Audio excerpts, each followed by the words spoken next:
محمد تو میدونی جاذبه رو که اختراع کرد؟ آره داداش، ادیسون اختراع کرده. آفرین. حالا میدونی چطوری جاذبه رو اختراع کردی؟ من نمیدونم. آره داداش، زیر یک درخت نشسته و سیب خورد تو کلش اختراع کرد. داداش این همه وقت دستشویی رو به پایین میشاشیده، حتما به سیب بخوره تو کلش تا کشف کنه جاذبه هست.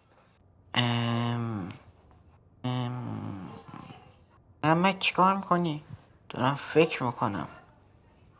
عجب چیزی گفتی ها. چه چیزی گفتی اصلا؟ رفت رو مخم، خدا لعنتت کنه. اصلا خدا لعنتت کنه. کجا میری حالا؟ وایسا اینطوری درست نمیشه. وایسا. کجا رفتی محمد؟ بیا سوار شو.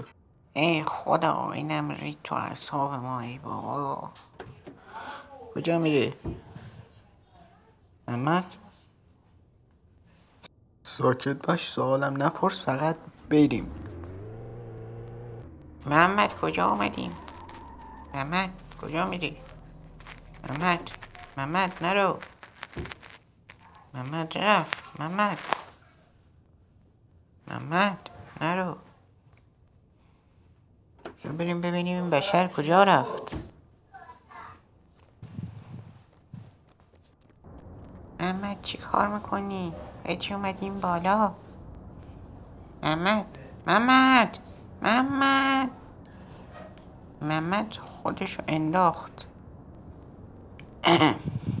محمد بچه محمد کشته شد.